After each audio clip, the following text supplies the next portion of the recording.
welcome to Starkweather Manor. I am Bensonhurst, Mrs. Starkweather's faithful servant.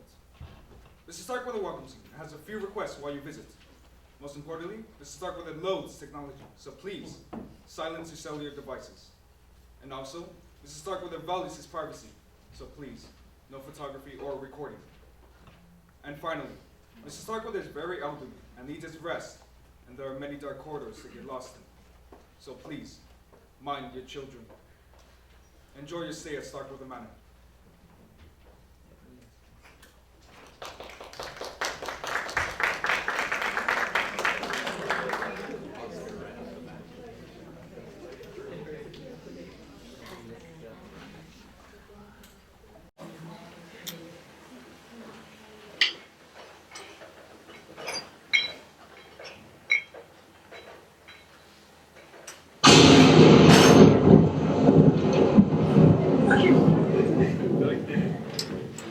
Nancy, please. You know Mr. Starkweather is resting in his bedroom, right to that doorway. You mustn't stop him. I'm sorry, Miss Withers. But you startled me. My apologies. But I dare say a slight scare would do you no harm. However, a man in his 90s, in Mr. Starkweather's condition, can prove to be fatal. Remember that, girl. Yes, ma'am.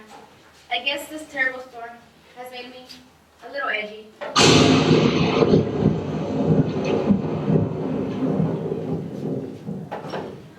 Yes, it is a tempestuous evening.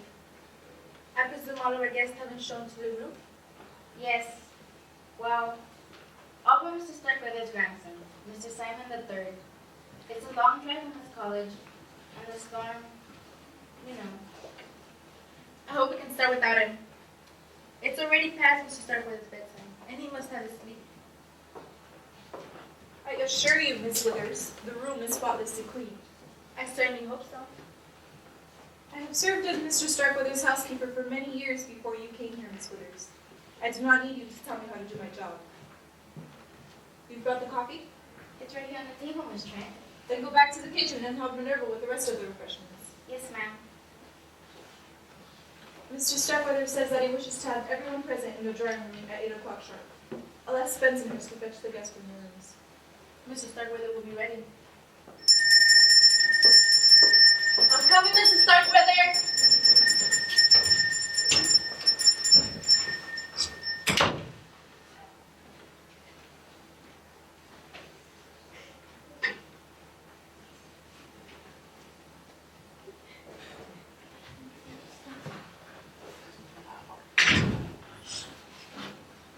Hopped on another car's parked in the garage, like told me. As I told you. Oh, that's my breath. You're dripping water all over the fort, Rufus. Why did you enter through the front door? I told you a million times that servants never entered through the front door. I reckon I forgot, Mr. Benson. Besides, it's raining out there. I'm aware of that. Now it seems as if it's been raining in here as well, thanks to you. You're welcome.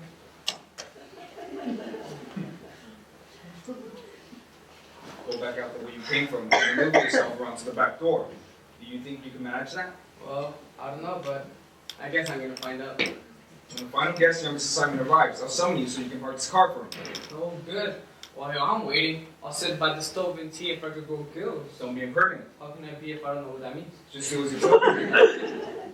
Go on to the kitchen and wait till our coffee. Not that way. Have you forgotten already that I told you to go around to the back door? No, but I was hoping you had.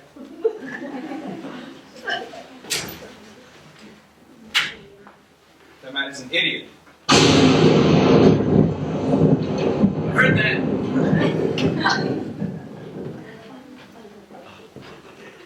Where do you want me to put this one, Minerva? On the coffee table. Careful with it. Yes, ma'am. I think everything is ready. You think wrong. Place the cups on the saucers so all we have to do is pour the coffee. Yes, Minerva.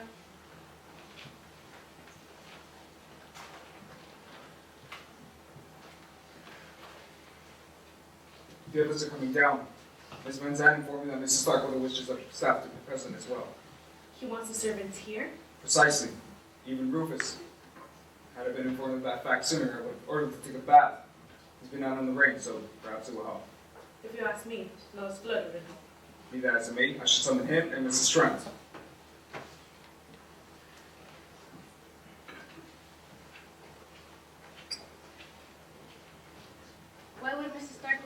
servants to be here. I'll pull out my crystal ball and let you know. Remember what I told you when you came to work here? Yes, ma'am. Do as you're told, and don't ask questions. Exactly.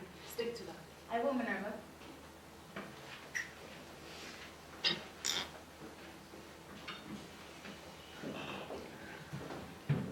Oh dear. I never know to wear occasions. I suppose Uncle Simon inviting us here. It's a special occasion, isn't it, Jordan? Suppose so, considering that most of the time he treats us like lepers. Do you think Uncle Simon treats us like jungle cats? Not leopards, mother. Lepers. Forget it. Don't worry, you look fine. Thank you, son. Tell you one thing. We should have never inherited this mausoleum. First thing we'll do is call up the Adams family and let them know it's on the market. How many chickens are we? Oh, Minerva, we didn't see you there, you attractive young helper. Nancy is a nice girl, and I mean for her to stay that long. I'm sure I don't know what you mean. I doubt that. I don't understand. I believe that, Miss Fielder. Why don't you have a seat and I'll pour you a cup of coffee? Coffee, that sounds nice. It's a little damp in here. That's because it's a lot of damp out there. How do you take your coffee? Mother's prefers yours black. I like mine sweet. I'll flavor it myself. Whatever. Oh, lovely hors d'oeuvres. These are delicious. Glad you like them. Looking very pretty tonight, Nancy. Thank you, sir. Sir. Makes me feel there's always great Uncle Simon. Call me Jordan. You should call you Mrs. Starkweather, and wear proper leadership. If anyone calls you anything else, it'll be me. And you don't know which one I'm thinking. Whatever, you never change. Neither do you. Where's the pity? I have a seat next to your mother. Yes, Drill Sergeant. My goodness, Kathy. I don't see how y'all can stand living out here in the boonies away from fine restaurants, movies, and shopping centers. Why, I get so depressed I just sit down and weep. It's not that bad, Paula. I stay here during the week and go to my apartment in town most weekends. I'm so relieved to hear that. I worked for a large corporation before Mr. Starkweather hired me to be his personal secretary, and believe me, this position is much nicer. Look what we have here. 2 rays of sunshine and this full of gloom. You look beautiful, ladies. I swear, Cousin Jordan, you are a rogue and a charmer. I do my best. Won't you join me? Have a seat over here. You'll be safe there. Would you care for a cup of coffee? Yes, Minerva, I took my black. Load mine down with lots of cream and sugar. I must admit, I have an enormous sweet tooth. Maybe that's what causes that winter vaccine. And how are you this fine evening, Cousin Fiona? What? Oh, I'm very well. Thank you, Paula. That's just peachy. I swear. I don't know why we don't see more of one another. It seems like the only time we get together is for somebody's funeral. Relying on funerals for somebody. Shame on you. Don't be morbid, Cousin Jordan. Well, at least for once there's an exception to the rule. No one's dead. So far. Anyway. Don't worry, honey, you didn't spill any. What did you mean by that remark, Jordan? Well, nothing. It's just that when you called to tell us that we're going to start with the mansion for the weekend, at first I assumed he had passed on. You wish. Sorry to pack when you got dressed. It was a natural assumption. I mean, he has lived in years and in bad health. Also, you have to know that old boy's still with us, of course. Ha. Kathy, darling, I bet you know why Great Uncle Simon decided our presence this frightful evening. Come on, tell. Well, Miss Van Zandt will give particulars, but I believe Mr. Starkweather wishes to discuss as well. Really? I'd appreciate it if you don't go over the hors d'oeuvres. I could misjudge me, Minerva. I was surprised, that's all. Mm-hmm. Well, where's Cousin Simon? Shouldn't he be here too? When I contacted him last week, he said he could make it. Apparently, he's going to be late. If he's tried to call tonight, he couldn't get through. The phones are dead. Well, if we're going to talk about the will, I think he should be here. After all, he is Great Uncle Simon's only grandchild. Yeah, you can probably get everything. I'm very pleased with your investigation. I'll be glad to recommend you to my clients. Just doing my job, Miss Van Zandt. Good evening, everyone. I know we haven't met yet, but I got a pretty good idea of who you all are. Mrs. Starkweather and her son, Jordan, right? That's right, Mr. Davis. Call me Mike. The woman Van Zandt, you said? I assume you're some sort of investigator? You got it, pal. The private kind. I see. Who is this nice young man, dear? He's a detective, Mother. Detective? How exciting! Do you know Jessica Fletcher? No, ma'am, she's way out of my league. I do, however, happen to know who you two ladies are, though. Well, if you're a private investigator, I'd be surprised if you didn't. That accent settles it then. You're Paula Thompson. And you're 100% correct. I can't deny that I'm from the deep south. If you came any deeper south, you'd be in Central America. That leads you to be Kathy Collins. I'm glad to finally meet you in person. Me too, Mike. Mike and I have corresponded over mail and fax on Mr. Starkweather's behalf. Did you take it? No? Oh, boy. And I expect it to be unobtrusive. I sure will. As soon as I find the dictionary and look it up. Let's go sit by the fire and keep quiet. By the fire? Glad to.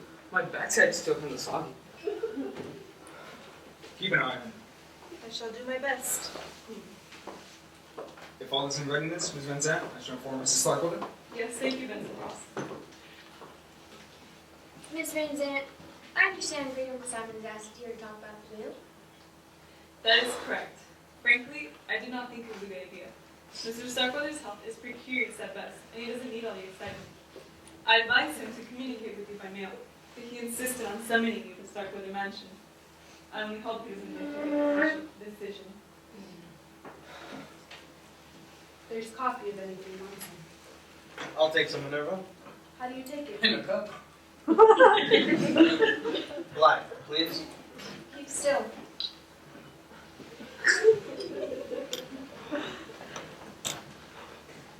Miss Withers is bringing Mrs. Starkweather in to join us. Can I move him?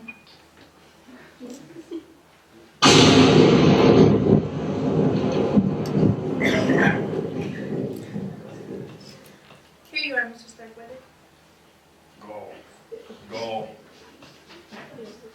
I'll be right here if you need me.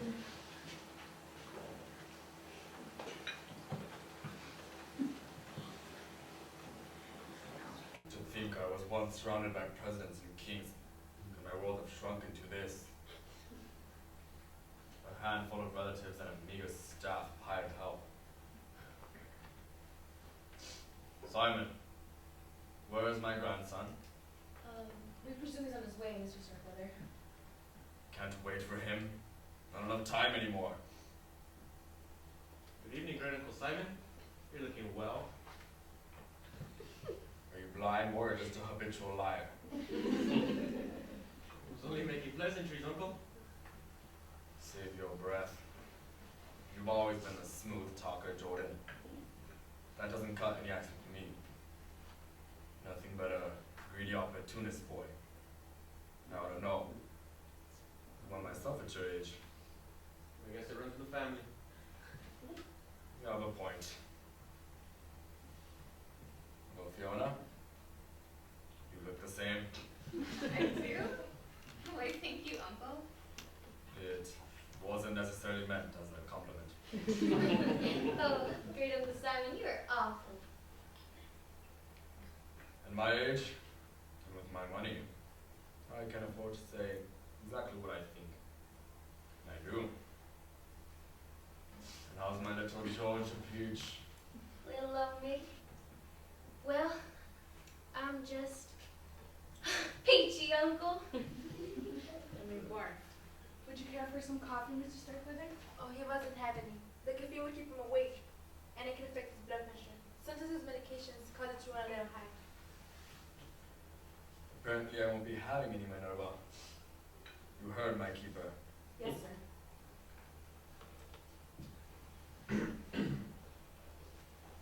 Everyone aspires to live to a ripe old age. For what? To be kept alive by medicines and machines? To be kept from enjoying so much of life's little pleasure like a cup of coffee? You mustn't excite yourself, Mr. Starkweather. You see, I'm not even allowed to feel any strong emotions. That's a bummer. Ah, you put it very succinctly, Rufus. Old age is a bummer. Could have searched my vocabulary extensively and never come up with such an apt description.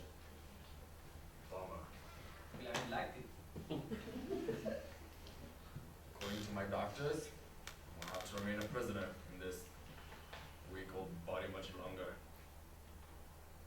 There's only one thing I hate to leave behind. My money. Well, you know what they say, Uncle. You can't take it with you. Yes, that's what they say.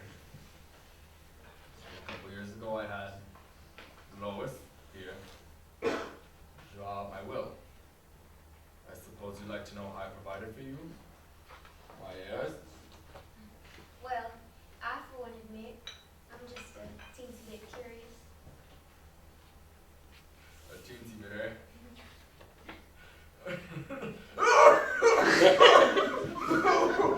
I was afraid something like this would happen. Here, Mr. Starkweather, breathe deeply. See what you've done? Me? I did it. Should someone call an ambulance? We can't, the phones are down. It's alright. He lost his breath. He just needs to breathe in pure oxygen for a few moments.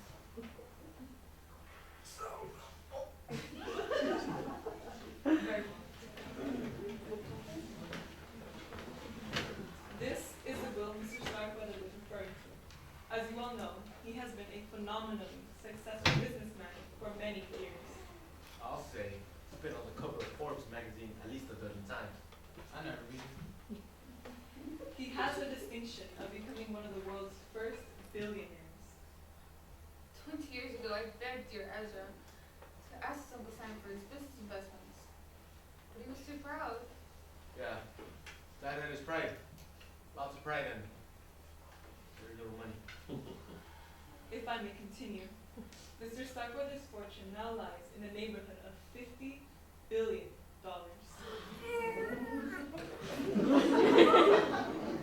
I know that. I'll ask for a raise. I won't go into details of the will, but it essentially bequeaths $1 million each to his household staff. Mr. Bensonhurst, his butler, Miss Trent, his housekeeper, Miss Withers, his nurse, Minerva Walker, his cook, Nancy Pollard, his maid, and Rufus Jones, his handyman. Get the raise. Oh, Mrs. Starkweather, I had no idea. The will goes on to state that the rest of the money is to be divided equally among his surviving relatives. His grandson, Simon III, his niece, Fiona Starkweather, and her son Jordan will share 1/3, and his great niece, Paula Thompson. Isn't that nice? I always knew you'd do right by us, Uncle. Oh, great Uncle Simon. I know you got mad when Mama married a Southern boy, but you two must have agreed on one thing. Blood is thicker than water. I bet Miss Withers can tell you off, and it is. Now that I've informed you of the will's contents, I have another announcement to make. As of tomorrow, this will becomes invalid. What does invalid mean? It means no good. I got a brother who's invalid.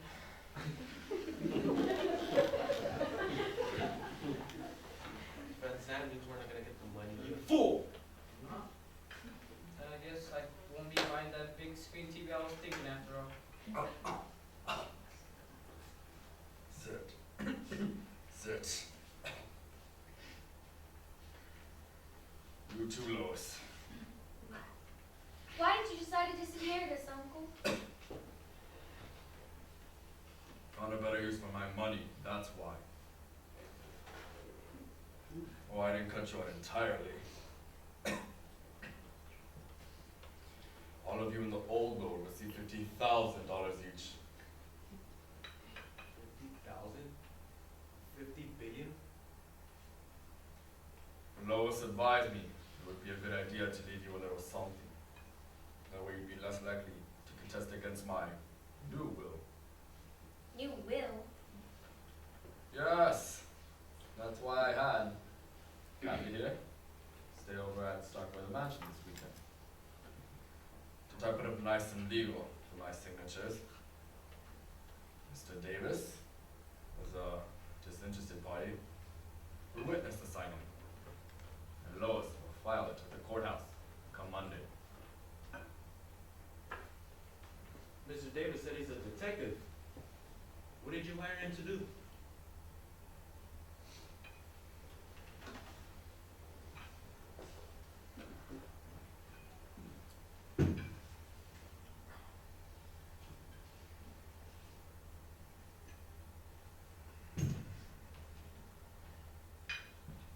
Starkweather has hired me to conduct an investigation in the quiet.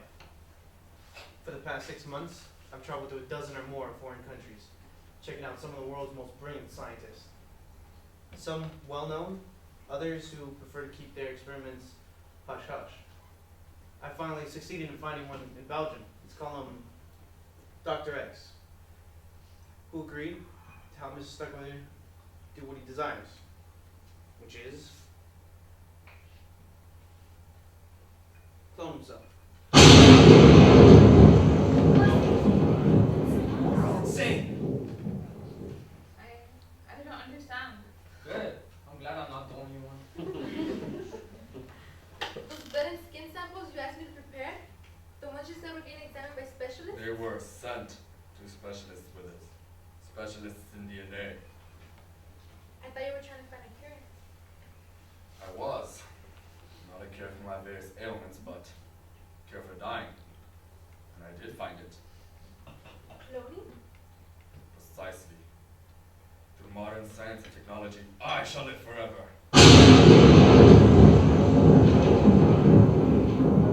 It's not right. That's neither here nor there. Leave that for the politicians and moralists to debate for decades to come. In the meantime, Dr. X says, Mr. Davis named him, will be creating a brand new me. Sit down, Withers.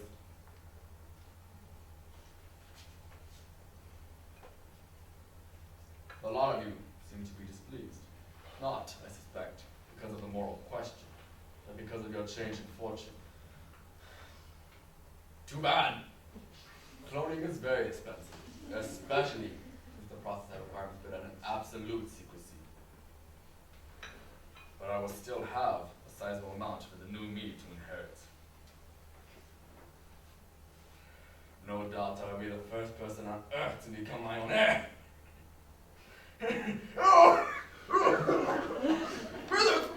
My blood pressure. Yes, Mrs. Starkweather.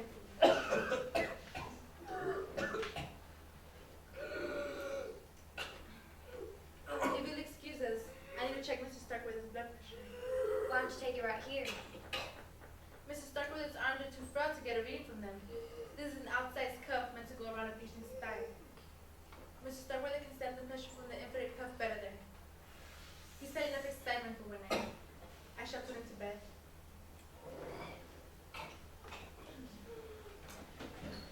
I guess our meeting is concluded, unless anyone has any questions. I do. What the heck is all this about? Simple, Rufus. Critical Simon was going to leave us a fortune. Instead, he decided to clone himself. What's wrong? It means to take some cells from a person's body, copy them, and make a duplicate of the original. They can do that? That's great. Maybe when the old Starkweather passes away, I'll get a new job working for the new Mr. Starkweather.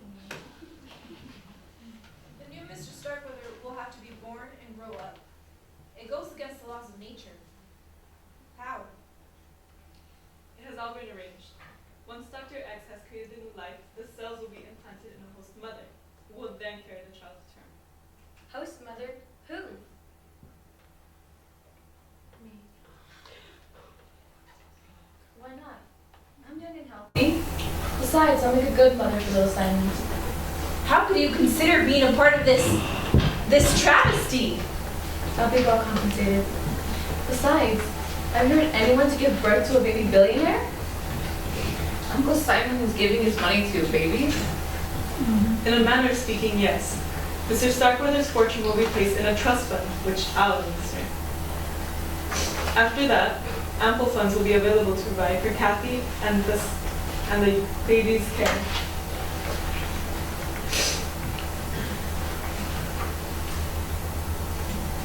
Once he is fully grown and trained to deal in high finance, the fortune will then be turned over to him. The kid will look, think, and act like Simon Starkweather.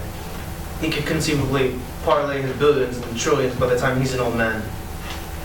But for what purpose? To leave it to another clone? Then another? And another? When will it end? When there's a new Simon Starkweather with enough money and power to rule the world? We didn't discuss it, but you might well be right. I can't believe you'd condone such madness. I believe that Miss Van Zant and the Collins girl will live like billionaires off of Mr. Starkweather's money. Money that should have gone to us and his family. I guess you'll get rich too, since you're part of this scheme. Not me. I did the job I was paid to do. I'll take my very generous check and go home. Frankly, I don't care if the boss's little science fiction experiment works or not. You should be ashamed. You should all be ashamed. I believe you made your feelings quite clear, ladies. If you and the others could join me, I'd like to speak to all of you in the kitchen.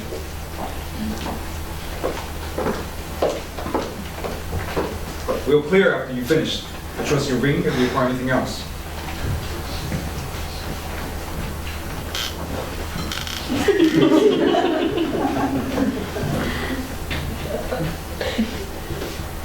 Well, it might be kind of nice seeing the pitter patter of little feet around the house, wouldn't it? Oh, shut up, Rufus. Kathy and I will retire to my room. You might as well begin typing up the new will. I'll direct you how to pen the proper legal terms. Sure, Lois. Excuse us. Hey, wait a minute! How come nobody asked me if I wanted to carry the baby? I could do it just as well as she can. Your Mr. Starkweather's blood can follow. It wouldn't be proper. If it would be kind of tacky. Proper? You're about to conduct an experiment that makes Frankenstein look like an amateur. And you're worried about being proper? Cool it, kid, before you burst the blood vessel. Mr. Starkweather's made up his mind. Making the feeling whatever the old man wants, he gets. Succinctly put, Mr. Davis. Kathy. I'm going upstairs to pack. Once I witness the signing tomorrow, I won't have any reason to stick around here. Good night.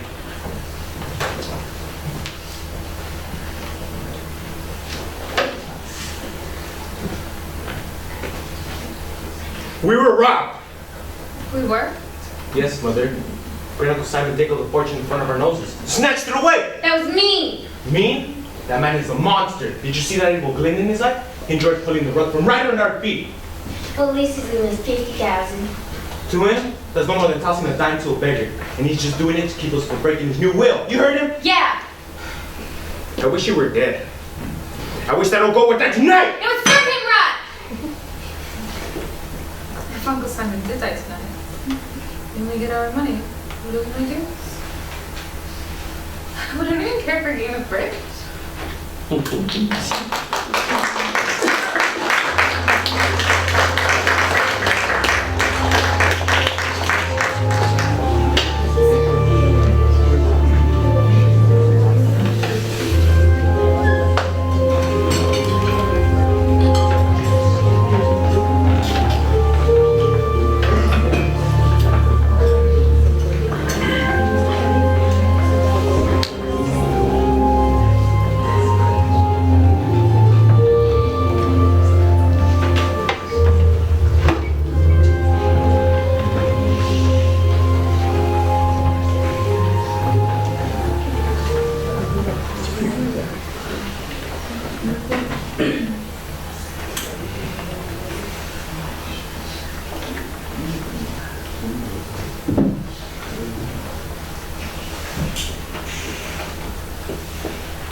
Penny for your thoughts? That's all I can afford to pay.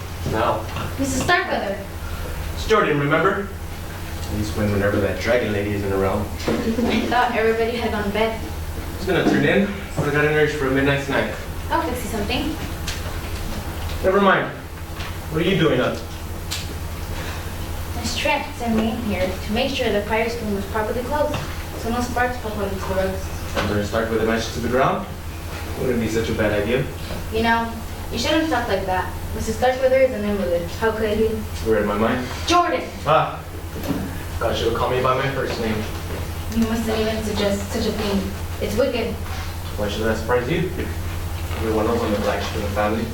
Look what happens tonight. You have millions and I have billions. Think of the times we could have together. Tempting thought, I admit it. It's not. It's a horrible idea. What part? Part about the money? You and I together. The part about the money. What about us?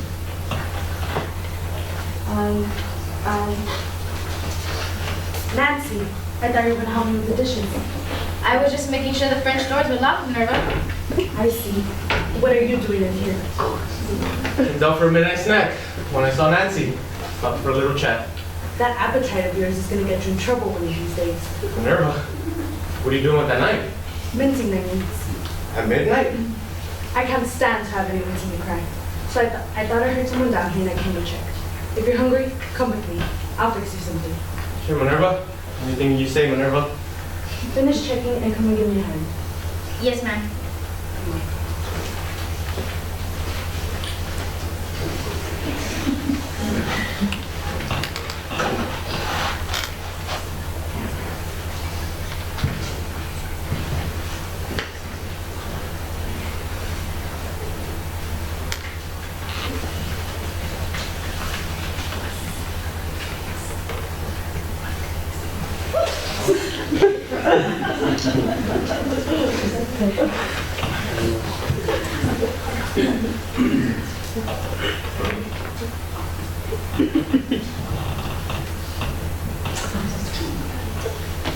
Rufus, thought I heard someone come in.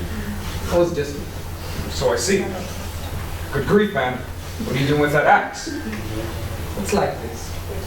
I remember chopping fire this afternoon before it started raining. But I forgot to put the axe back in its shed. I've been dismembering things a lot lately. When I figured where I left it, I remember I better bring it inside and dry it out so I don't rust. It's fine. But why bring it into the living room? Besides, how many times do I have to tell you to use the back door? As many as you want. I ain't counting. I swear, Rufus, you can death of me yet.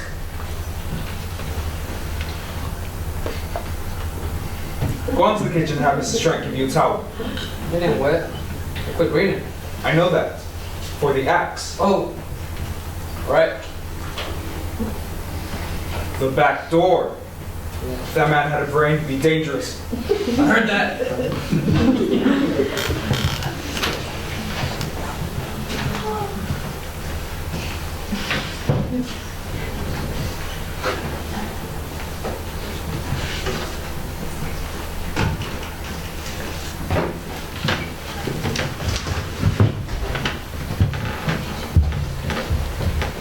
Any for your thoughts? Jordan, I was just getting a breath of fresh air. What did you look this way? Munchies. Want a cookie? No thanks. So, did you and that Miss Van Zandt finish the new will? Yes, it's all ready for Mr. Sokolo's signature. I see you calm down. I wouldn't blame you if you hated me. Why would I hate you?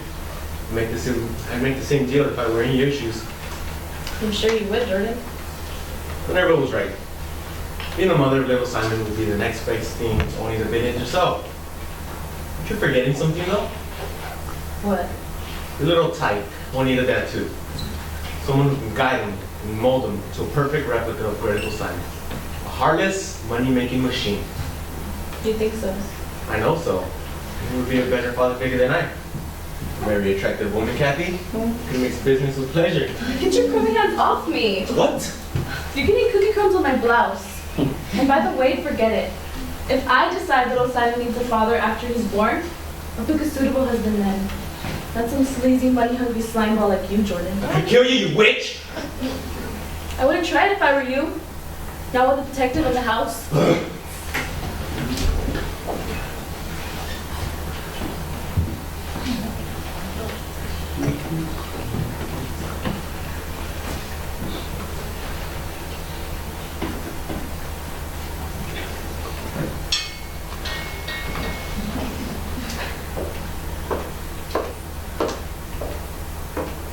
Aren't you finished in here yet? I need to make everything all right. Well, hurry up, girl. Minerva needs you in the kitchen. Yes, ma'am. Don't dawdle. Someone left the French doors open. I'll close them.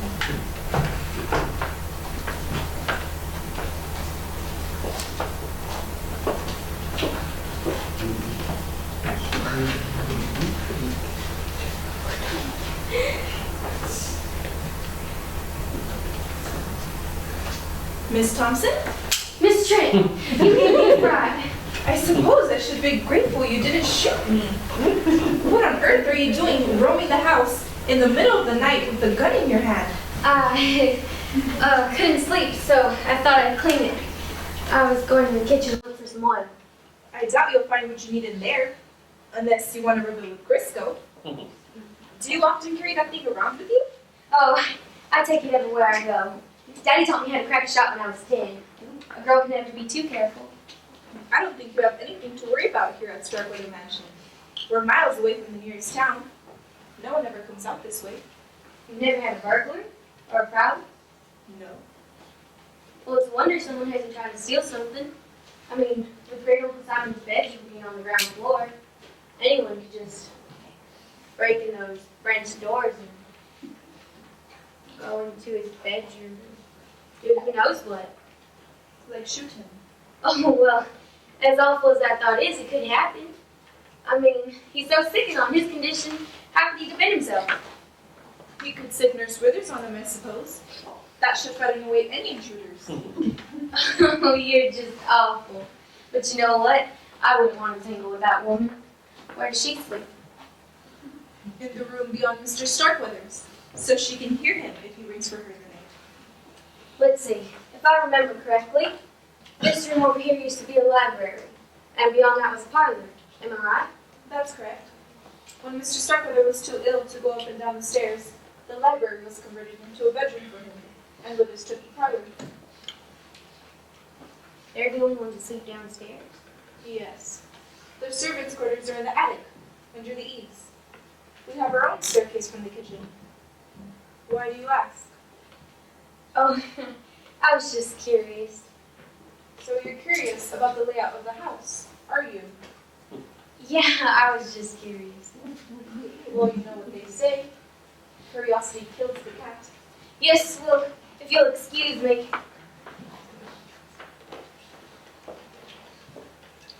Wouldn't it be ironic if someone did break in tonight? Of all nights,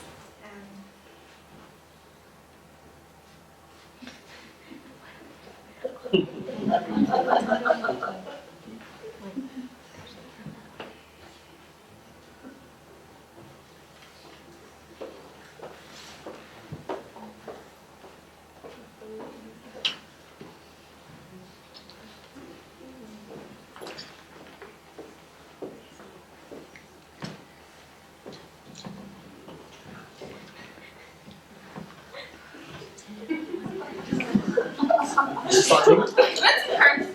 You're being frightening me to death. My apologies. Might I ask if you just strewn about the room? Did you tell us? For my heart. I have a heart condition. Maybe I should take two. Did you tell us? Doesn't that speed up one's heart rate? Oh, yes. My little heart is just pumping away. I suppose a single dose is sufficient, and an overdose could be fatal. Extremely fatal. Or by being redundant. I suppose fatal is fatal, just like dead is dead. Don't you agree? Completely.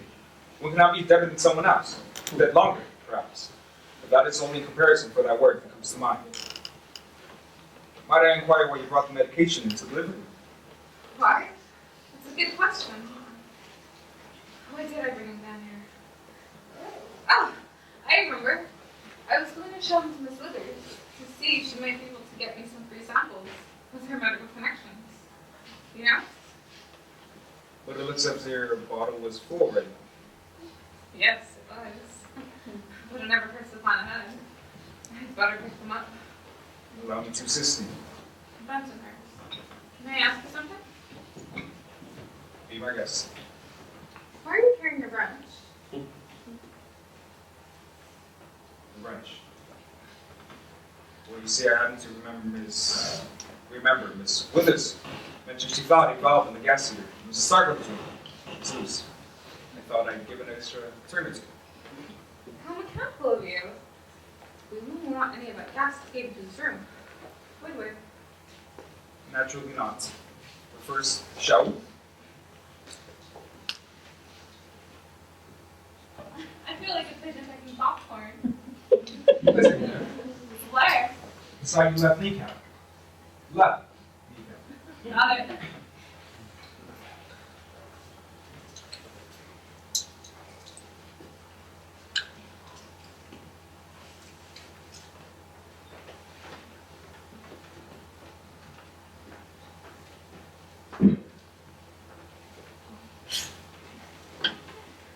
They rolled just everywhere. Ground objects tend to do that, madam.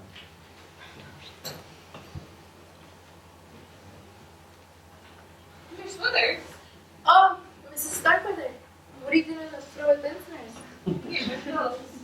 I dropped into your pillows. Please watch your frequency here. Both of them.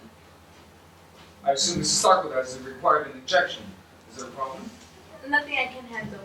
His lungs seem to be somewhat congested, so I take him from his bed and put him in his wheelchair. Then I give him an injection of steroids to help him in his bronchial passages. My. Word of the sign he was out here. Dead. Without me, his heart would have stopped beating long ago.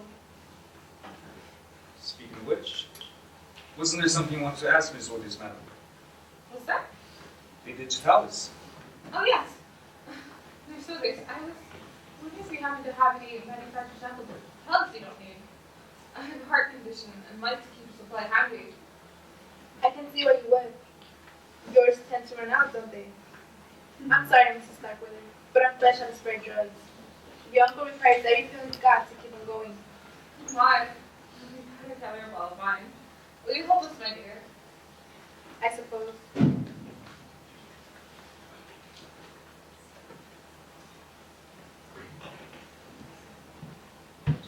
Is this a private game or can anyone play? Mr. Davis, we're picking up spilled pills. Oh, is that all?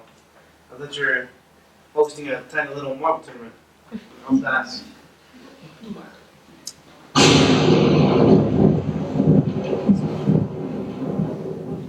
Here, let me give you these. I really must return to my duties.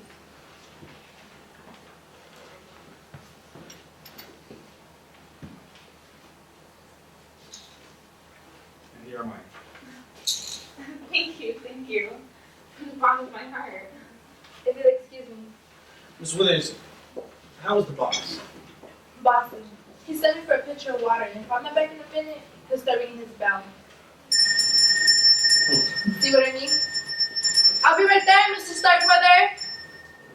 I gather he rings for you a lot. Incessantly. When he stops ringing the bell, I'll know to speak the bucket. Excuse me. Spoken like a true member of the medical profession. What about you, Benson? Switch with the wrench. Got a problem I can help you with? Thank you, sir. But no, it will have to wait. I too should excuse myself. Well, You're up sort of late, Mrs. Starkweather? I couldn't sleep. What about you, Mr. Davis? Well, I'm a real night owl. Besides, I was hoping young son Starkweather had shown up. I haven't met him yet. Sam's a sweet boy. I do hope he's alright, though. It's a storm and all. I'm sure he just pulled up the road and let it pass. It is starting to cloud over again. Might be in for another deluge. Oh dear, I hope not. I'll believe I'll go back to my room and lie down. Good night again, Mrs. Starkweather. Night. I'm coming, Mrs. Starkweather. Oh, you're still here. Yeah, just keep an eye on things. I see. Well, my patient.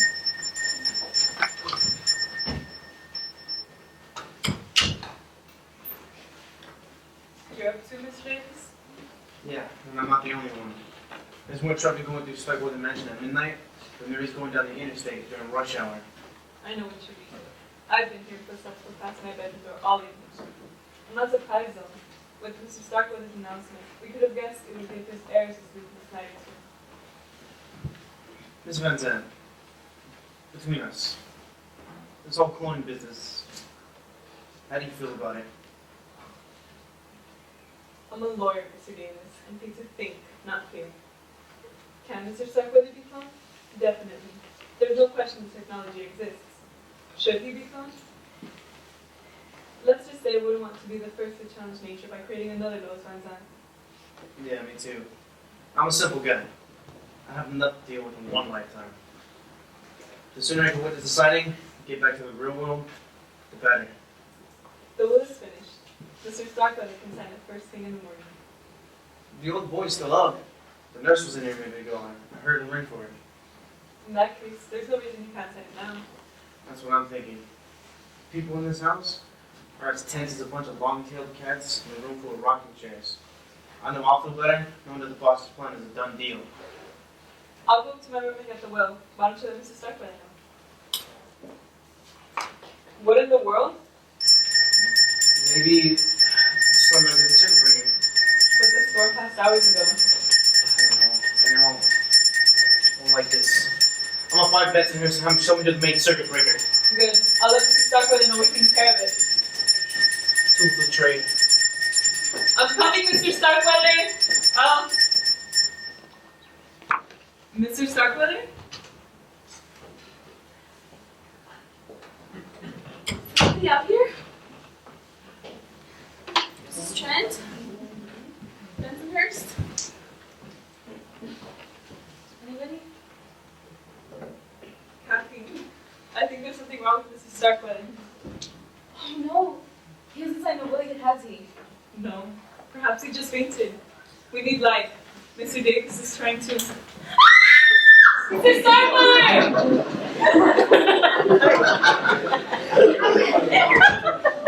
Someone struck me. It's Mr. Starkweather, help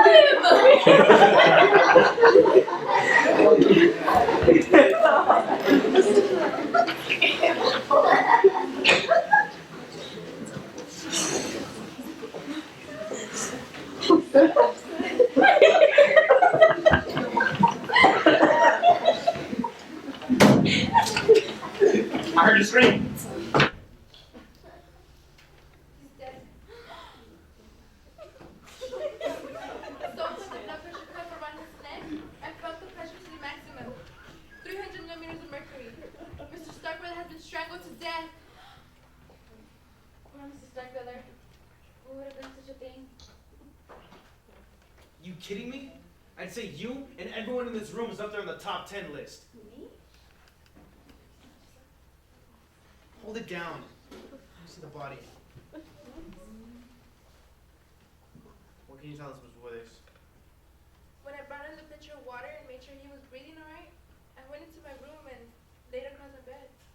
Then the lights went out. I noticed that too. Hush. Mr. Starkweather started ringing his bell, and I was managing to light a candle when someone struck me in the head. I must have blacked out. And when I came here, the lights were on and... We can take it from there, Ms. Withers. What's that on his robe? Is it blood? I'm not sure. Well, what else could it be? I'll handle it. I'm the detective, remember? You seem to be in charge, Mr. Davis. What do we do now? We keep trying the phones. If no one can get through to the police, someone will have to drive into town and notify them that there's been a murder and stuck with a mansion. Murder? Maybe the old man him himself. Or maybe not. Young Mr. Simon, you made it. And boy, do we have a surprise for you.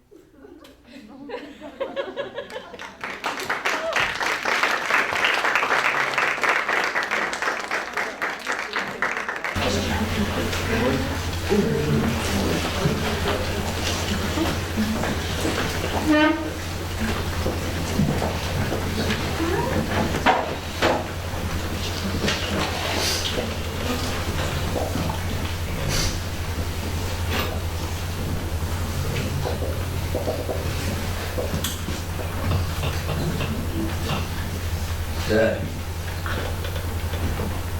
I can't believe Grandfather's dead. I don't believe it, Cousin Simon. He's the deadest person I ever saw. How do you say that? Dunce Nurse and I were discussing degrees of dead earlier, and Mother, please. And he was murdered. There's no doubt about it. You saw the body. Poor grandfather. Maybe if I'd gotten here sooner. How do we know you didn't get here sooner? What? For all we know, you could have arrived hours ago, parked your car on the site, slipped into the house, killed the lights moments before you killed Simon Starkweather. That's ridiculous. Why would I kill him? I'd say a third of a $50 billion fortune is a pretty good reason to knock somebody off. If Mr. Starkweather had signed that new will, But I didn't know about the new will. I wasn't here when you revealed that crazy cloning thing you guys told me about. it would have been easy enough to hide outside those French doors and eavesdrop. Why would I hide if I was expected here? I told you what happened. Tell me again.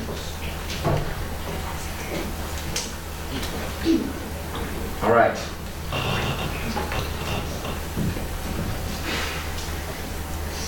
I had to creep at a snail's pace to get to that long country road from town.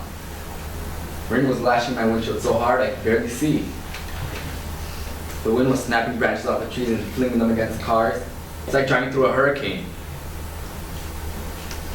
When I got to the wooden bridge that spans around the stream that flows around the estate, I had to stop. The stream had turned into a raging river and tore the bridge to pieces. I remember the place about a mile from where I was, where a tree had fallen across the stream years ago. I used to play in it when I was a kid.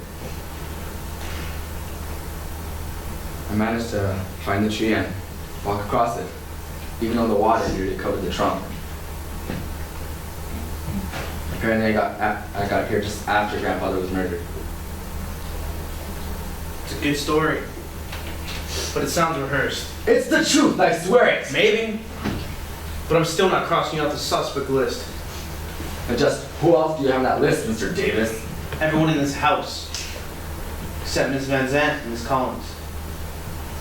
They had a heck of a lot to gain if your grandfather lived just a few more minutes. As it turns out, they're left out in the cold. Especially me. Lois has other clients. Now I'm among the unemployed. I'm sure that once the estate is settled, we can arrange for you to be given a generous severance check. Take it out of your portion if you'd like. Mother and I will pass. So, nothing personal, of course. Of course. So, what do we do now? Simon Starr reminded me. We could just play some bridge. The way I see it, we sit tight until daybreak. Then, I have you show me your car and drive me into town. I'll give the police my statement and notify them that the bridge is up. My guess is they'll fly in by helicopter. They'll have to get the body to a coroner's office, examine the crime scene, and take everyone's statements. Once a homicide detective is assigned to the case, I'm out of here. But you're a detective too, and you were right here when the murder occurred. You have a better chance of solving the crime than anyone else. Sorry. But now that Mr. Starkweather's dead, I'm off the payroll. I'll hire you to stay. I won't be able to pay you until I receive my inheritance, but if you're willing to wait. You're on, kid. I figure you're good for the dough. Incidentally, that little offer just dropped you to the bottom of the suspect list. Well, guess it's time to start earning my salary. How can we help, Mr. Davis? First, I want to question everyone as to their whereabouts before Mr. Starkweather's body was discovered. Establish everyone's alibis. Yeah. Also, I need to know anything any of you or the staff might have seen or heard that might help us identify the killer. Clues. Yes. Motives, alibis, clues. These are all the tools the detective has to use at his disposal. In this case, the motive's clear. The other elements aren't yet, but I hope they will be by the time I'm finished. Sounds like a good plan to me. When do you want to start with, Mr. Davis? Since you're paying the freight, call me Mike. How about you, Miss Thompson? Would you mind being first? I'm awfully tired, but if I have to. You don't have to, Paula. None of us do. What do you mean, dear? Your Mr. Davis isn't a police officer. We don't have to tell him the time of day. You're right, Jordan. But why would you refuse to cooperate? Unless you have something to hide. Now look, Simon, don't start accusing me of murder unless you can prove it. Simon has a point. You want me to tell the police that everyone cooperated except you? All right. Answer your dumb questions. But first, take Mother upstairs. Have her lie down. She's getting up in years and she needs a rest. Why, thank you very much, Jordan. I'm not a spring chicken anymore, not Miss Methuselah either. Don't get excited, Mother. Are you okay? Do you need your digitalis? No, but if I did, there'd probably be one or two pills under the sofa. I had a little Pilax in my pill bottle. You can call us when you're ready. I assume you want to question everyone in private. You can wait in my room if you like, Kathy. I want to go over the old lawyer and send Silver an official one. Sure. I'd like to stay. Since I wasn't here earlier, hearing everyone's statements would help me paint a clear picture of what happened tonight. Start by the mansion. You're the boss now. I'm particularly interested in what happened within the time Mr. Starkweather announced his new will and the time his body was discovered. How long was that? Several hours. Well, Miss Thompson, did you see anything that might help us within that time frame? Well, I was very disappointed by Great Uncle Simon's announcement, as you might well imagine. I mean, I don't understand. Like, I can see how you can call me Tom Cruise or Johnny Depp, but Great Uncle Simon? No offense, Cousin Simon, but your grandfather was not a very nice person. Anyway, I spent most of that time up in my bedroom. I did come downstairs once on a little errand. I was just outside the kitchen door when I heard Minerva and that cute little maid Nancy talking. What's the matter with you, girl? You haven't heard a word I said. Did you leave your mind in the room? I'm sorry, Minerva. I'm so confused. About what? Has that no good scamp Jordan been bothering you? Jordan? I mean, Mr. Starkweather? What makes you think that? When I walked in on you two, you were mighty close together. Real lovey-dovey like. What was he saying? I think he wanted me to do something you didn't want to do? Yes, but it's not what you're thinking. I bet he better stay away from you. If that boy tries anything, I'll cut him down to size. Minerva, no. He's not interested in me. I heard about Miss Collins. I get the picture. When you lost your millions, he lost interest in you, didn't he? He's following the money right back to the Collins girl. He proposed to her, but she laughed at him. Serves him right, the lazy bum. Don't call him that. So you are hung up on him, Nancy. Don't be a fool.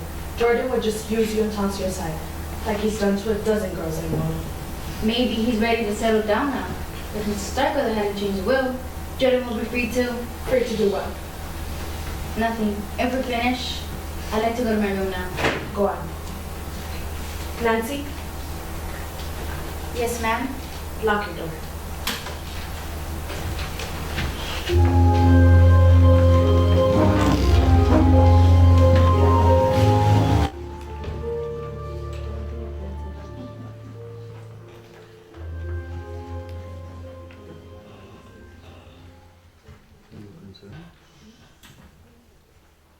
So, Mrs. Trent, did you see anything suspicious that might help us identify the killer?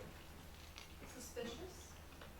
I suppose you'd call toting a gun around the house suspicious? Even though Mr. Starkweather wasn't shot to death. A gun. Who has a gun? Besides me? Olive Thompson, that's who. Claims she's a regular Annie Oakley. And she mentioned how easy it would be for someone to come through those French doors and to kill Mr. Starkweather. Did she know? Ask her yourself. Anything else? Well, I did happen to overhear a rather odd conversation between Rufus and Mrs. Starkweather.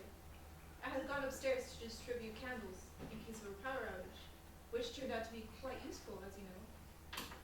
I was about to turn the corridor onto the west wing when I saw Mrs. Starkweather at the far end near the stairs. Do I have enough? Oh dear. Mrs. Starkweather. Rufus! You scared me out of your throat. That's okay, ma'am. At our age, we do our boring sideways, don't we? I certainly hope not. What do you think about television sets? It doesn't look affordable. It is now. I'm borrowing it from one of the guest rooms that ain't in use. Whatever for. Well, see, I didn't sleep, so I thought I'll watch some TV. But the set in my room is all messed up. The color, I mean. Everybody in the damn blame channel is green. Joey is green. Phoebe was green. Even Rachel was green. Look like everyone's starting to Kermit the Frog or something. How disconcerting. You can say that again. Whatever it means. Are them breath mints? Because I wouldn't mind a few. I can still taste Minerva's crouchy surf did it. These? Oh no, Rufus. You mustn't eat any of these pills. If you eat any of these pills, they could kill you.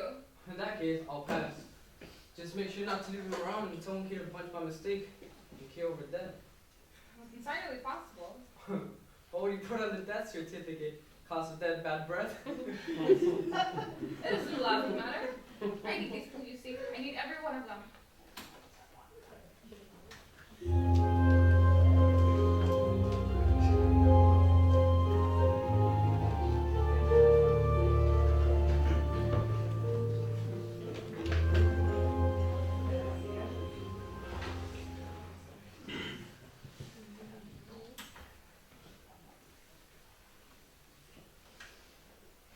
So Rufus had an axe in the house. Yes, Master Simon. I had instructed him to chop some firewood earlier. I'm surprised you trust him with an axe. Personally, I wouldn't trust him with a butter knife. I was simply relaying Mrs. Starkle's instructions. Tell me, Mr. Bensners, did you see anything else of interest? Just one, sir. Earlier tonight, I was coming from the kitchen when I saw Master Jordan to the door to Mrs. Starkle's room. The hall door, not this one. His behavior was quite furtive. It seemed as if he was about to answer when Miss Withers came out. It was apparent her unexpected appearance had startled Master Jordan.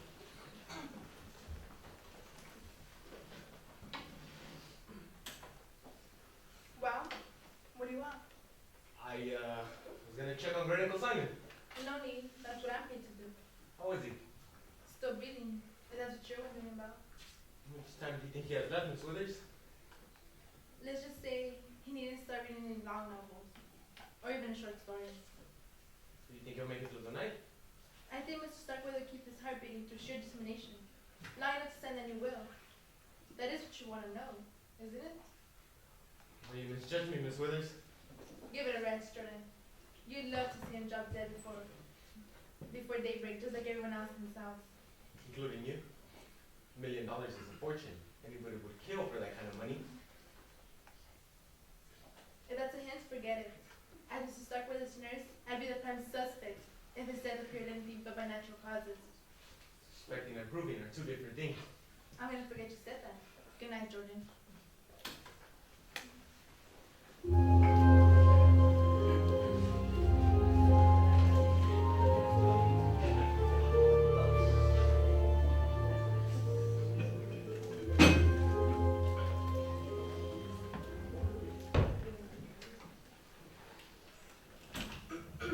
It's true.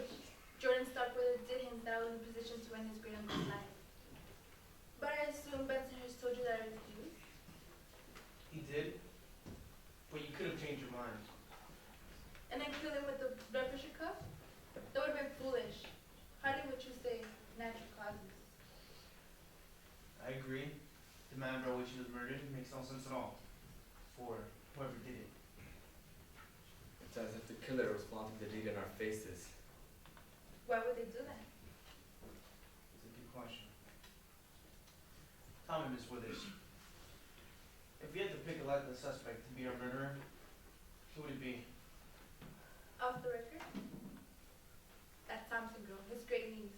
She's too goody-goody for my taste.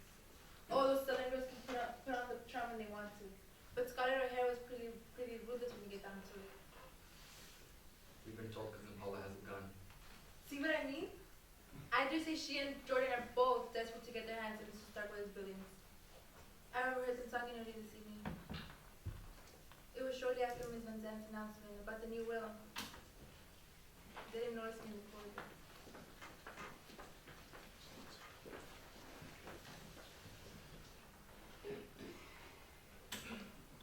Well, what are we going to do?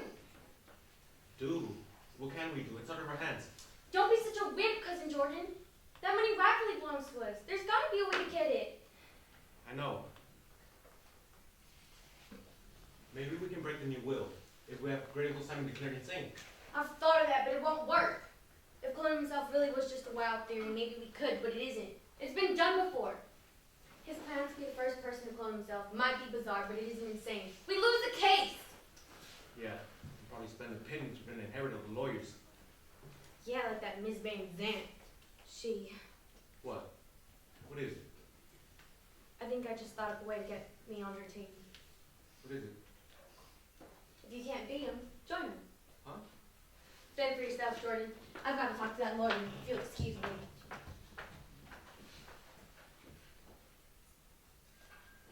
You can't beat him. Yeah. Now, where would that Kathy be?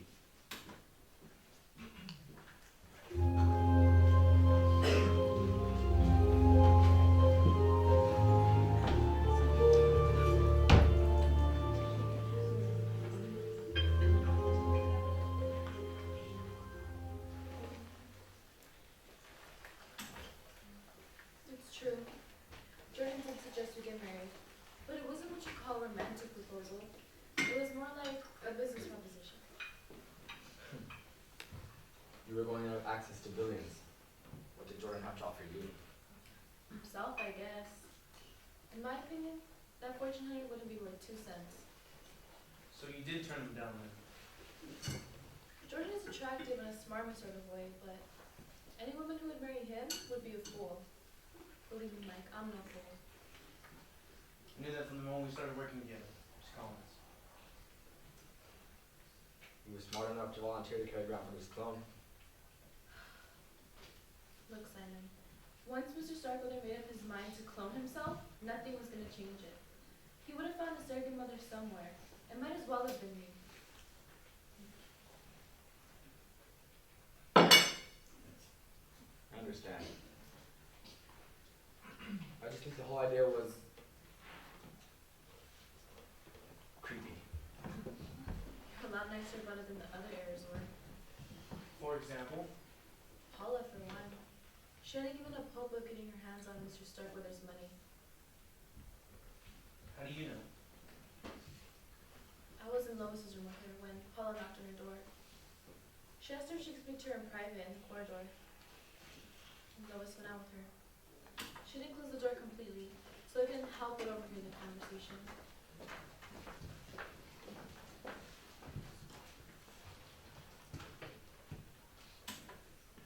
We're very busy, Miss Thompson. Praying that you will? Yes? You're a lawyer. Are you sure this cloning business is legal? You could lose your license to practice, couldn't you? If... The processes we performed in Belgium, as I told you, are laws don't apply there. What about ethics? Haven't lawyers been disbarred before for behavior that was unethical, if not illegal? What's your point? Listen, I want in on the deal. You can pay me from that trust fund to be the baby's nanny or whatever you name it. I don't care. If you refuse, I shall be forced to report you to the Bar Association. Isn't that what you call it? It is. Let me give you some free legal advice, Ms. Thompson. In the first place, if you make any accusations against me before the cloning procedure has been completed successfully, I'll sue you for the $50,000 you just received and everything else you own, and I'll get it. In the second place, once the baby is on the way, I plan to close down my office. I shall devote all of my time to Kathy and little Simon's care. After that, it won't bother me the least if I should be disbarred. You don't have to be a lawyer to administer an estate. Anyone can do it. Oh. So you see, woman, your threats are meaningless. In fact, as an officer of the court, I should report your feebles as an extortion to the police. Oh, I was it. Take your silly son himself out of my sight, and I might be willing to forget it. Fine, I'll go. You lawyer! Excuse me? Yes, Miss Trent? I brought what's left of the Christmas candles I stored away. I thought it might be a good idea to pass them out, in case of a power failure. I suggest you keep one in some matches stored nearby. That's very thoughtful, thank you. Kathy's in my room, I'll take one for her also. Miss Thompson? Oh, all right. If you'll excuse me, there's something I need to get. What's the matter with her? Let's just say she's a poor loser. Miss Thompson played her ace and I trumped her in her manners. I'll give this to Kathy.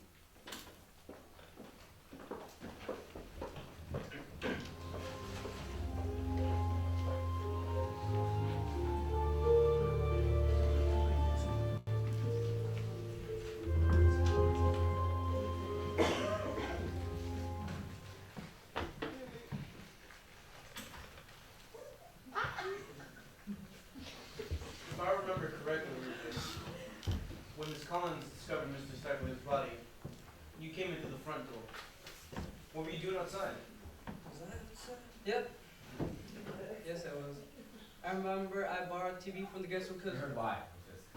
You did? You should travel faster around here. All the actors in your TV set were green? Sure was. Looked like the Martians had landed or something. Anyways, when I hooked up the new set, the picture didn't come out too good. Everybody in the channel was fuzzy as a wigworm. So I went outside and turned the antenna around. On the roof. Well, it wouldn't do too much good if I put it on the basement, would it? Did you hear or see anything outside? Well, I saw it now when I heard a bunch of bullfrogs. I meant human. Oh, I saw Mr. Jordan out in the patio, but I don't know what he was doing out there. Earlier tonight, Rufus, did you hear anyone talking about the new will? Did. Oldman, Nerva, and Benson Hearst were going out in the kitchen before Mr. Starkweather croaked. What were they saying? And they ain't fair, that's what. They worked hard for Mr. Starkweather all these years and should have gotten their millions. Me, I didn't care too much. I'd figured $50,000 would do me good to buy me a set of televisions. Now, I'm even thinking of buying two. Minerva and Benson Hearst. Mm-hmm. The more I never thought about it, the madder she got. And geez, that woman's got a temper. She was about to serve into Mr. Starkweather's room and give her a piece of her mind.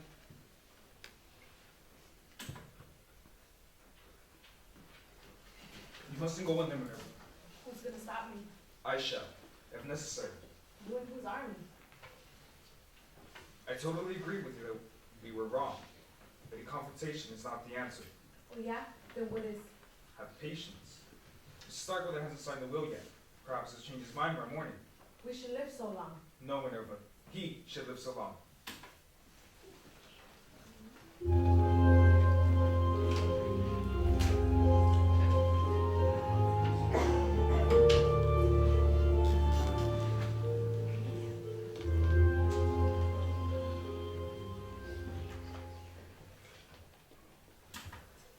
So, Mr. Starkweather, what were you doing outside? Just getting a breath of fresh air. Anything wrong with that? Not if you remained outside. What do you mean? When I made a cursory examination of the crime scene, I noticed Miss Withers had left the window open just a few inches to lend some of that fresh air. Anyone could have climbed in and... Are you accusing me of killing Great Uncle Simon? Calm down, Mr. Starkweather. I'm not accusing anyone. Yet. Besides, Cousin Jordan, seems like conning someone else into doing your bidding. It's more your style. Who told you that? I asked the questions, if that's alright with you. I repeat, what were you doing outside? You must know. Kathy and I had a disagreement. I blew up. I went out to cool off. Have you heard about that already? I asked, you answer. Alright? If you didn't kill Simon Starkweather, who do you think did? Look, I'm not saying she did it, but have you talked to that little maid Nancy? Why her, Jordan? Girl's a crush on me. We were with the ladies a lot, but I did nothing to lead her on. Not that she was upset about the new will. Not that she would lose her money, that I would lose even more.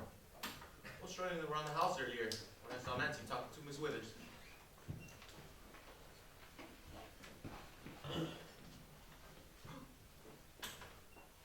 Can I do something for you, Miss Withers? I need fresh water to prevent Mr. Starkweather's bedtime.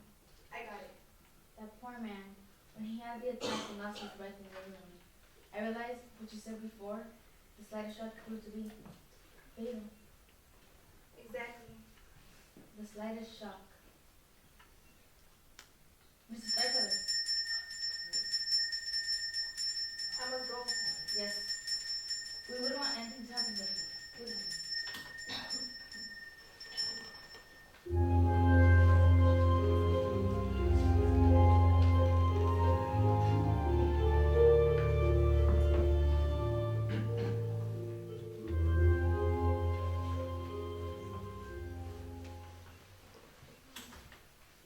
I was shocked when I was told Mr. Starkweather had given me the will. I didn't think he even noticed me. Then you must have received two surprises. That you'd be inheriting $1 million, and then immediately find out it's being taken away from you. 3 surprises, actually. Now you're wealthy again. Oh, Mr. Starkweather, I was thrilled to be told your grandfather would leave me $50,000. With that, I could go to college, like you, and get a good education. Now you can do whatever you want, Nancy. What do you want to do? I don't know. I haven't been thinking about myself much. Who has been on your mind, Nancy? I, Jordan Starkweather, perhaps? I hear you're very fond of him. who told you that? Cousin Jordan himself, or one. He implied that you might have even been willing to kill for him. You what? How could he say such a thing?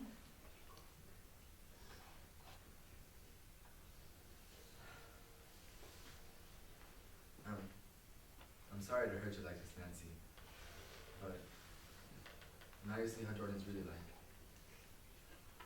He's out for himself and he'll trample anyone that gets in his way.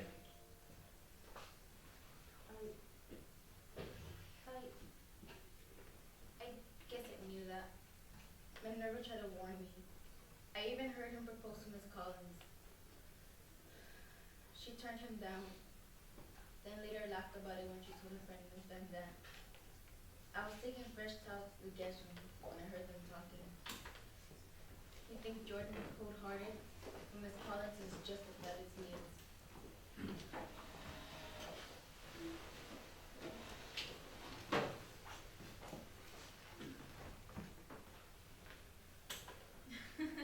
Can you believe it?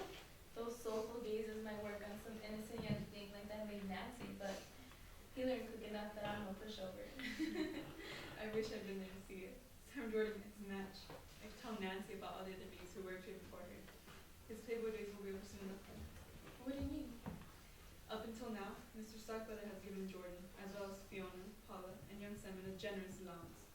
Once he passes on, the $50,000 bequest will be the last they get of the Starkweather fortune. They'll have to learn what it's like to work for a living.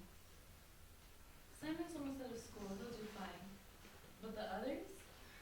They'll go through their money in no time. Then what kind of jobs can they get? Can you imagine Paula working behind a desk of a car rental agency? Or Jordan driving cars that have lost for customers. What will Fiona do, sell Avon?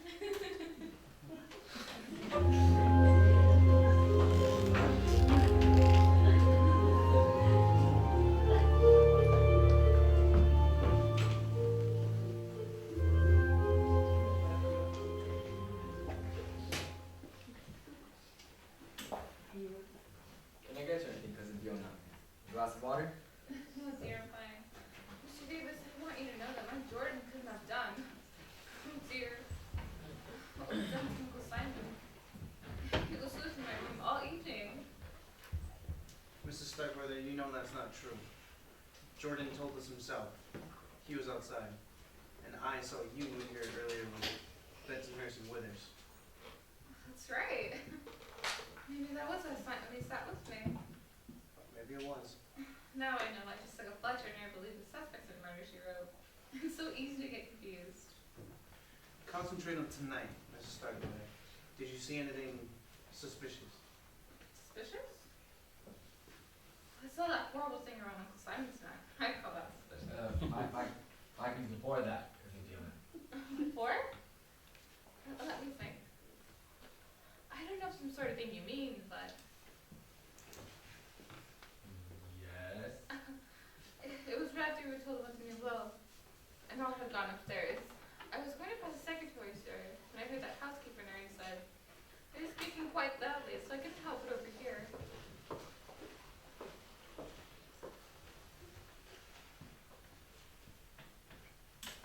What are you doing in my room, Mrs. Trent?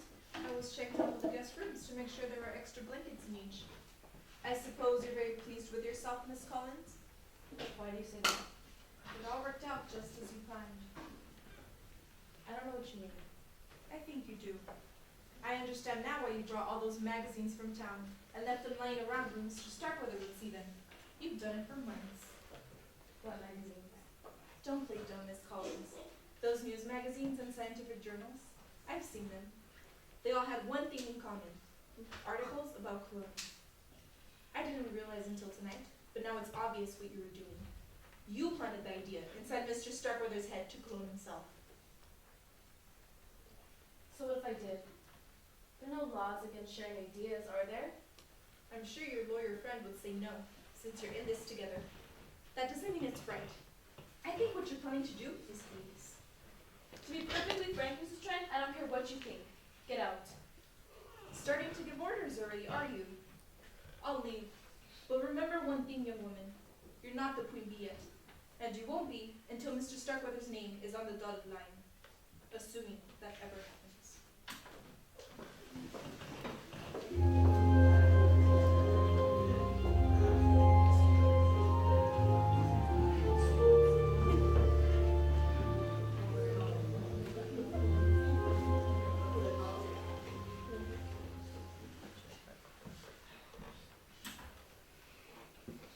Kathy told me about Miss Kent's accusation that she engineered the cloning business, possibly with my help.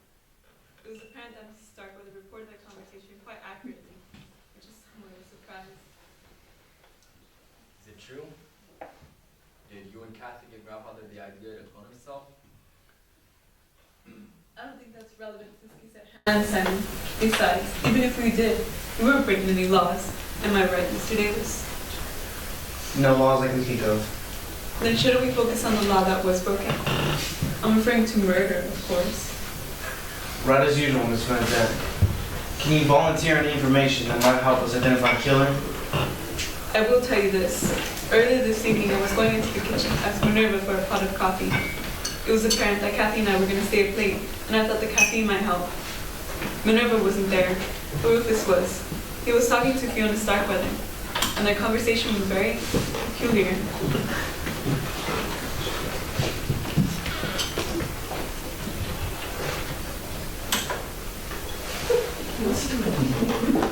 Rufus! What are you doing with that axe? I brought it from the woodpile. So sharpen it dried out, want to see? Goodness, no! Put it away! I should. I've heard somebody, or even kills him. What was that? Even it though? I get those sometimes. Do you? I see you still got your poison pills. To just help is no poison, it's a stimulant. You just have to be careful not to take too many. Oops. I hope you haven't gone down overdose. Maybe I can figure out how to do that in after 2 months. You bring those ones a bit closer, or else snatch that axe out of your hand and chop them off. I was just trying to help Mrs. Starkweather. Oh, don't. There's some fates worse than death. I assure you probably that I'm fine. I suppose the clothes are in the living room. I wasn't able to find them all. I hope Minerva don't find that. She's only fixes Mrs. Starkweather's meals. And boy, she's pretty mighty mad at him right now. What are you suggesting? Oh, nothing. What was it that you came down here for? I came over to see if Minerva had any delicious hors d'oeuvres left over. Agile? Never mind. I've seen too long. I have to fight.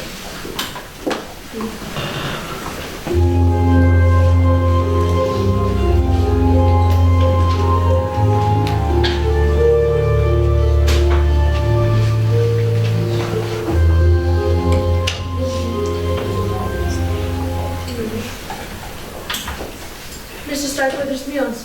What do you want to know about them? Who did you dine with? Did you eat the same food as everyone else? Mr. Starkweather was on a very restricted diet. No fat, no salt. So I had to prepare his meals separately. What do you want to know about them? Is there something wrong with my cooking? I don't know. He's a great cook. The leg of lamb you served tonight was wonderful. Well, I've often been told I have terrific legs. So what's the problem? Nothing. You seem to tell me all I need to know. Changing the subject. Can you recall for me those were the people who gathered in the kitchen with candles when the lights went out? Before I got there, I mean. I'm not sure. Let me think. I was in the kitchen checking the supplies for breakfast when the lights went out. I struggled to find the candle Miss Trent gave me and to light it.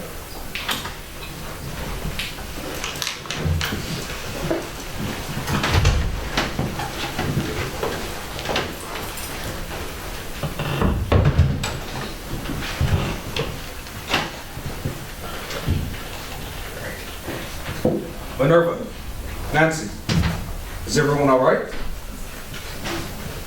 I'm here. I'm fine. What happened? I was in my room when everything went dark. What happened? Bensonhurst forgot to pay the light bill. Keep it up and I'll forget to pay your wages. Within the places is going up. Apparently, the storm knocked out the electricity. My candles did come in handy, you see. Remember to give me a gold star later. Bensonhurst, can we get the fire back on? That's what I came out here to see we could do. The circuit breaker is right over here. I hope they hurry. I don't like the dark. That quick enough for you? I better get back to my chores. What did that idiot come in here for? He dragged water all over my pink floors. When Mr. Starkweather doesn't fire him, we'll never know.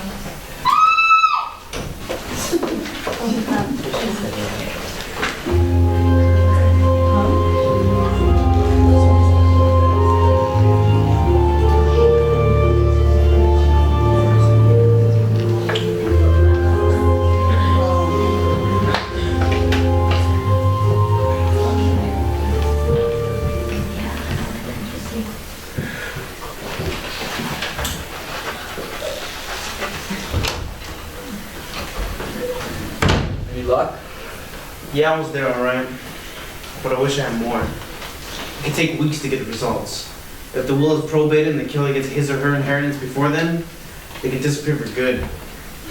You could buy a new identity easy enough for $1 million or more. I wish there was some way I could nab the guilty party tonight. I was hoping we'd learn more from interrogating our suspects. Me too. They were so busy trying to make each other look guilty they hardly revealed much about themselves. Sometimes it's just the slightest. Simon, move your feet. What is it? Here on the rug. I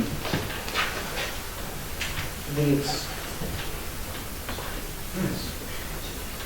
Simon, I know who murdered your grandfather. Who? I'll tell everyone as soon as I gather the evidence.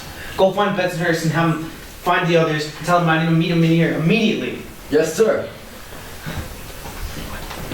Whenever I'm in here, if you like a pot of coffee. Never mind that. Just go upstairs and tell me when to get down here on the double. Yes, sir. I'm sure the police chief won't mind me collecting evidence inside his bags. I don't think he minds at all.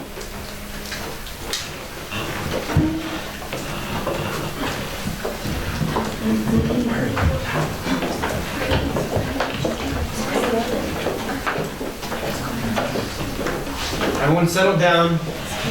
Take a seat. Very late, Mr. Davis. Very early to been in the house seat. But no one will ask Alu. Why'd you bring us down here this hour? It's been a long day, hasn't it? I'm sure you're all very tired. I know I am. But I thought you all rest easier knowing who murdered Simon Starkweather. You mean you discovered who killed Great Uncle Simon? I'm sure I have, as I'm going to show you in the next few minutes. I'm amazed, Mike. How did you figure it out? First, I had to answer a question that had bothered me from the beginning. It would have been so easy to make it appear that Mrs. Starkweather died of natural causes.